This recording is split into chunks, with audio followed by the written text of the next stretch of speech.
aku akan bagi ganjaran pada dia.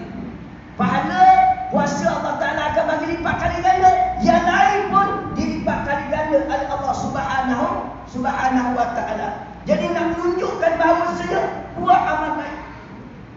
Amal baik kerana Allah Ta'ala buka pintu syurga seluas-luasnya. Segala kebaikan, segala perkara yang baik yang kita buat akan diberi oleh Allah Subhanahu wa Ta'ala dengan kebaikan. Kama dallu 'alal khair kafa'ili. Siapa yang tunjuk perkara yang baik, orang lain ikut, akan diberi ganjaran oleh Allah Subhanahu wa Ta'ala. Maksudnya tuan-tuan, bulan Ramadan Allah Ta'ala buka pintu syurga seluas-luasnya. Nak suruhnya kita jadi orang baik. Nak suruhnya Allah Ta'ala nak bagi kita semua ni dapat masuk dalam syurga Allah Subhanahu wa Ta'ala. Kalau kita nak masuk dalam neraka tuan-tuan, tak ada kan? Tak adalah niat kita nak masuk dalam neraka. Semua kita nak masuk dalam syurga. Jadi Allah Ta'ala buka pintu syurga seluas-luasnya. Bahkan waktu uliku abwabul jahim, Allah Ta'ala tutup pintu neraka setutup-tutupnya.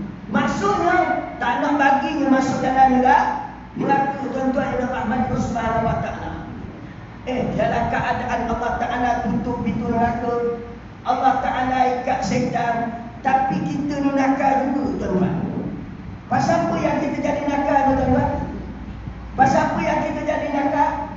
Sebab apa? Sebab kita ada nafsu. Nafsu didik dengan puasa. Dia tak ada boleh didik benda lain tuan-tuan.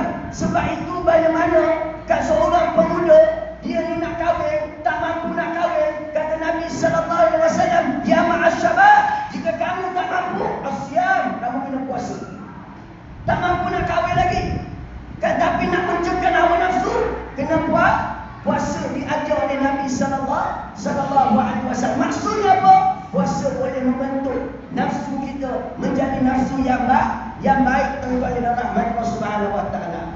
Apa yang saya nak beritahu tuan-tuan, lepas subuh tuan-tuan jangan tidur acur. Penat macam mana pun jangan tidur tuan-tuan. Biasa ni kita suka tidur, betul tak? Maknanya acur ni trend ni kita ni, saya samalah. Lepas subuh baca Quran. Baca Quran tuan-tuan. Kalaulah tuan-tuan ni tak lancar Quran, baca surah yang tuan-tuan dah lancar. Saya cadangkan tuan-tuan, kalau tuan-tuan tak lancar surah-surah lain, baca Yasin lah mula.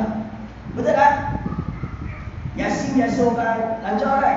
Sebab kami malam Jumaat kan? Dan kalau tak boleh baca Yasin, sebut Yasin je lah. Tak maksudnya apa? Kalau boleh baca Yasin, baca Yasin. Tak boleh baca Yasin tuan-tuan, bacakan surah-surah yang tuan-tuan boleh baca. Nak beritahunya, dalam sehari jangan lupa baca Quran. Itu cerita dia. Dalam sehari jangan lupa baca Quran. Orang yang lancar Quran, yang sentiasa hafal Quran, dia ambil satu surat ataupun 5 minit, baca ataupun satu juzuk tuan-tuan yang dirahmati oleh Allah Subhanahu wa Ta'ala. Dan buat amalan sampai lepas waktu syuruk, dua solat duha. Ataupun kalau waktu bekerja tuan-tuan yang dirahmati Allah Subhanahu wa Ta'ala, kita pasang dekat kereta, baca Al-Ma'surat. Al-Ma'surat itu himpunan bacaan-bacaan lirik yang disusun yang dibaca oleh Nabi sallallahu alaihi wasallam, yang disebut dalam kitab Al-Adhkar Al-Imam An-Nawawi rahimahullah taala. Untuk sekedar untuk kita nak memanfaatkan masa Ramadan tuan-tuan yang dirahmati oleh Allah Subhanahu wa Ta'ala, kita zikir, kita baca.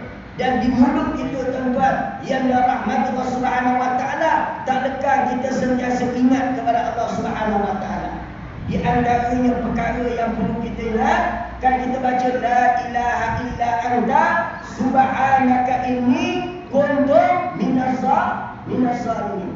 La ilaha illa anta, tidak ada Tuhan melainkan Engkau. Wahai Allah, la ilaha illa anta subhanaka inni kuntu minaz zalimin. Kan minta kepada Allah Subhanahu wa Ta'ala, kita ni menzalimi diri kita sendiri, dan kita minta ampun dengan Allah Subhanahu wa Ta'ala agar kita keluar daripada Ramadan, Allah Ta'ala mengampuni kita. Cukup 20 minit.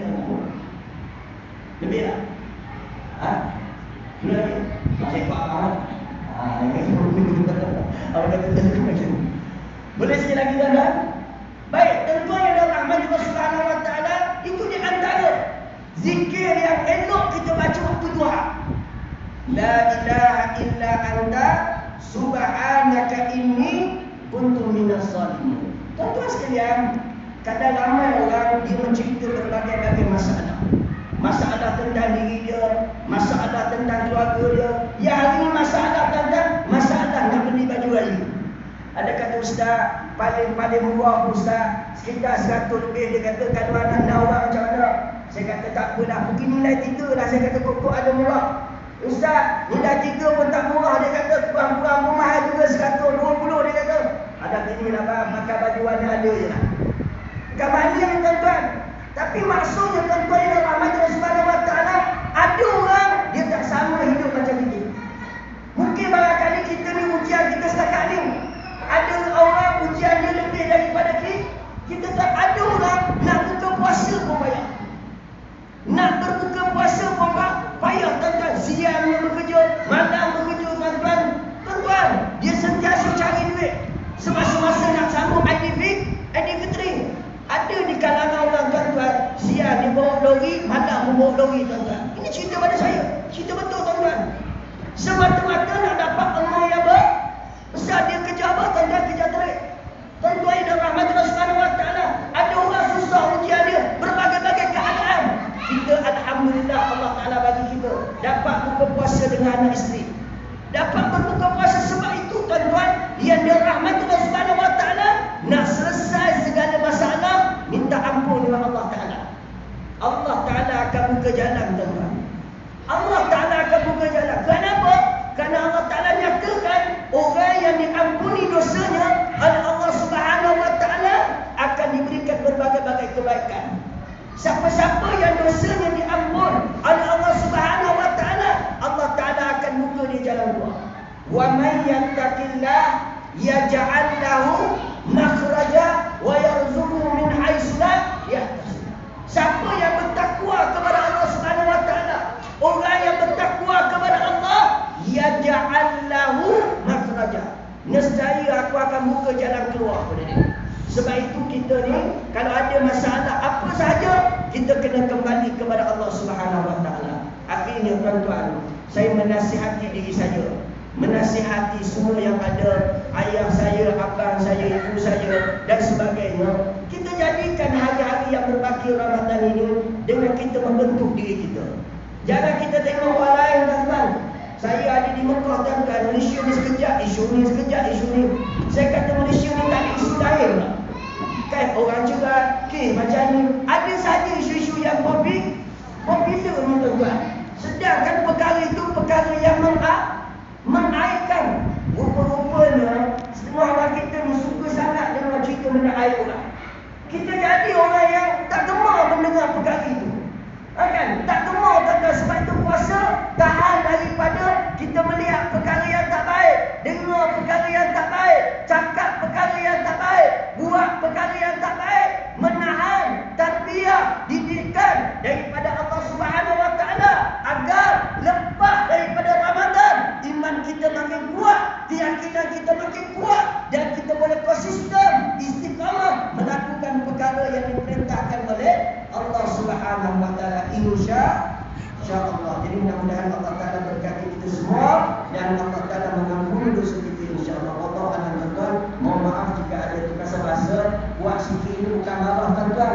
Takut tuan-tuan tak dengar bahasa saya, jadi saya buat sikit, mudah-mudahan ada manfaat. Assalamualaikum warahmatullahi wabarakatuh. Waalaikumsalam.